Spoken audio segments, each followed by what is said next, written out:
Welcome to Infidelity Truths. Before we dive into today's gripping story, please take a second to like this video and subscribe to our channel. Your support helps us create more thrilling stories just for you. Let's begin. I was parked in the lot of the grocery store, the engine still humming softly, my hands trembling as I stared at my phone.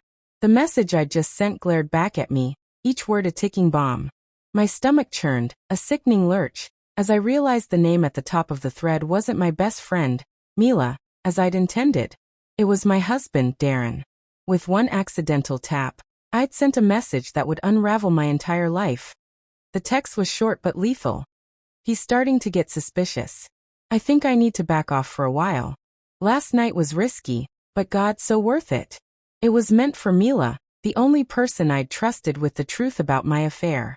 She was my confidante, my anchor in the storm of guilt I'd been navigating for months. But in a moment of panic, my fingers betrayed me, and I sent it to Darren instead. The instant I hit send, I knew.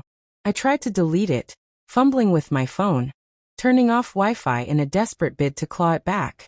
But the little delivered notification mocked me, followed seconds later by the dreaded read receipt. My heart stopped as I drove home in a haze, the world outside my windshield a blur of streetlights and shadows. My hands felt like they belonged to someone else, numb and unsteady on the steering wheel. My mouth was dry, my breath shallow, as if the air itself was too heavy to inhale. I kept replaying the moment I pressed send, cursing my carelessness, my stupidity. How could I have been so reckless? Darren and I met 12 years ago, back when we were broke graduate students sharing a shoebox apartment with 3 other roommates in Boston. Our bed was a lumpy mattress on the floor, our fridge stocked with cheap beer and leftover takeout. We'd stay up late, laughing over nothing, dreaming about a future we couldn't yet afford. Darren had this way of making me feel seen, like I was the only person in the room, even when the room was a chaotic mess of roommates and empty pizza boxes. He'd leave little notes for me on the bathroom mirror, scrawled in dry erase marker. "You're my favorite human." I fell hard for him, and for a long time, we were unshakable. We built a life together, brick by brick, through late-night study sessions, first jobs, and the kind of love that felt like it could outlast anything. But 5 years in, the cracks started to show. Darren was pouring everything into launching his tech startup, working 18-hour days, while I was climbing the corporate ladder at a marketing firm, chasing deadlines and promotions. Our lives became parallel tracks, rarely intersecting. We'd pass each other in the mornings with quick pecks on the cheek. Our conversations reduced to half-finished sentences about bills or schedules. Somewhere along the way, we stopped looking at each other. I told myself it was just a phase, that we'd find our way back. But the distance grew, and with it, a quiet resentment I didn't even realize I was carrying. Then came Nolan. He was the head of a major account I'd landed at work. Charming, confident, 15 years older, with a dangerous kind of charisma that felt like a jolt of electricity after years of monotony. It started innocently enough. Flirty banter over coffee, a lingering touch on my arm during a meeting, drinks that stretched too late after a long day. I told myself it was harmless, a distraction from the emptiness at home. But one night in Chicago, after a conference, we crossed a line. A hotel room, a bottle of wine, and a moment of weakness that changed everything. I woke up the next morning hating myself, swearing it was a one-time mistake. But it wasn't. The secrecy, the thrill, the way Nolan made me feel desired, it was intoxicating. We started meeting in hotel rooms under fake names, texting through encrypted apps, living a double life I thought I could control. I never stopped loving Darren. That's what I told myself every night as I slipped into bed beside him. His steady breathing a reminder of the life I was risking. I told myself I was just broken, needy, selfish. That I could keep these two worlds separate. That I could stop whenever I wanted. But I didn't stop. Not until that text. When I got home that night, the house was eerily silent. Darren's car wasn't in the driveway. His phone went straight to voicemail. I paced the living room, my footsteps echoing in the stillness, my heart hammering with every creak of the floorboards. I checked my phone obsessively, hoping for a response, a call, anything. But there was nothing. The quiet felt like a punishment, a prelude to the storm I knew was coming. Darren came home around midnight, his face a mask of stone. He walked past me without a word, heading straight to our bedroom. I followed, my voice trembling as I called his name. He emerged with a suitcase in hand, his movements deliberate, mechanical. "Where are you going?" I asked, my voice barely above a whisper that he didn't answer at first.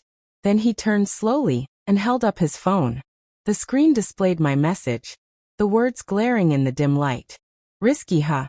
His voice was calm, but it carried a weight that made my knees buckle. "But worth it." I opened my mouth to explain, to beg, to lie, anything to undo what I'd done. But no words came.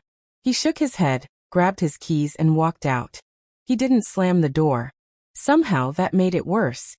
The next few days were a blur of panic and despair. Darren shut me out completely. Texts went unanswered, calls went to voicemail. I showed up at his office, but his assistant, a kind but firm woman named Claire, told me he wasn't seeing anyone. I sent long, rambling emails, pouring out apologies, explanations, promises to change. They went unread, or at least unanswered. Mila was furious when I told her what happened. "You texted him?" she groaned, her voice sharp with disbelief. "How do you mess that up?" I was panicking. I whispered, my voice breaking. "I thought he'd found something. I wasn't thinking straight." "Well, now he has," she said, her tone softer but still laced with frustration. "You need to fix this, Sarah. If you even can." I ended things with Nolan immediately. I blocked his number, told him it was over. His response was a single text. "We both knew this would end messy. I hope it was worth it." It wasn't. None of it was. The thrill, the attention, the escape. It all felt like ash now, bitter and fleeting. 2 weeks later, Darren reached out. A single text. "Meet me at Rosie's Diner. 7 p.m. Rosie's was our place back in the early days. A greasy spoon where we'd linger over coffee and pancakes, dreaming about the future. Neutral ground, I told myself.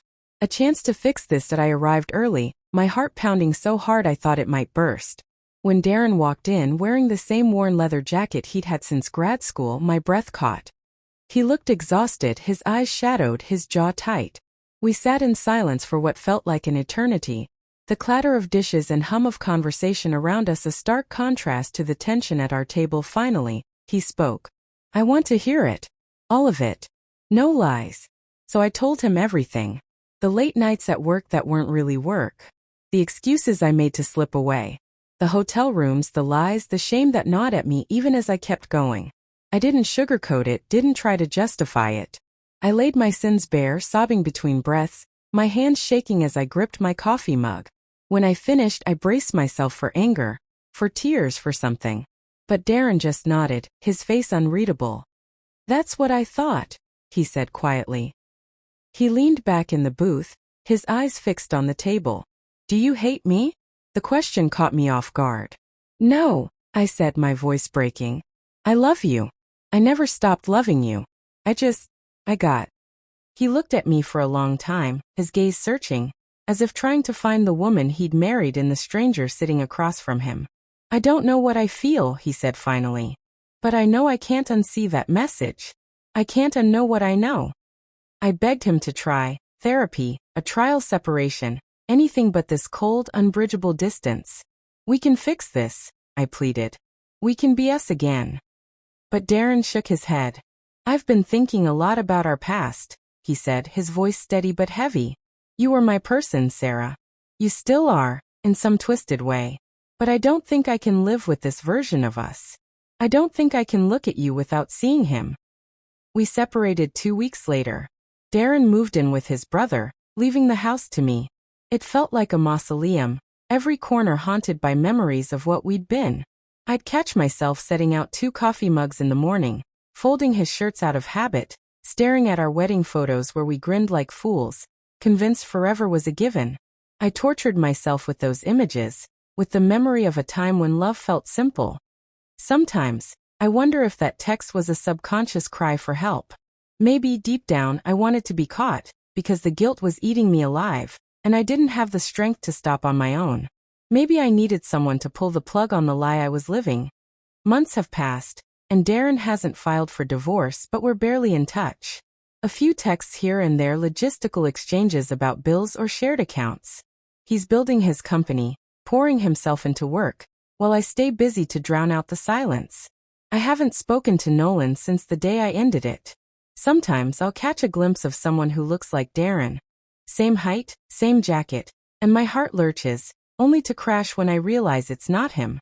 I don't expect sympathy. I broke something sacred, something I took for granted. That text didn't destroy my marriage, I did. But I still dream about us in that cramped, messy apartment, with no furniture and all the hope in the world. I dream about the way Darren used to look at me like I was his entire universe. I don't know if that version of us is gone forever, or if there's a chance to rebuild something new from the ashes. All I know is that if I could go back to that one reckless second, that one stupid tap on my phone, I'd rewrite everything. Because the truth was always going to come out. And when it did, it took everything I loved with it.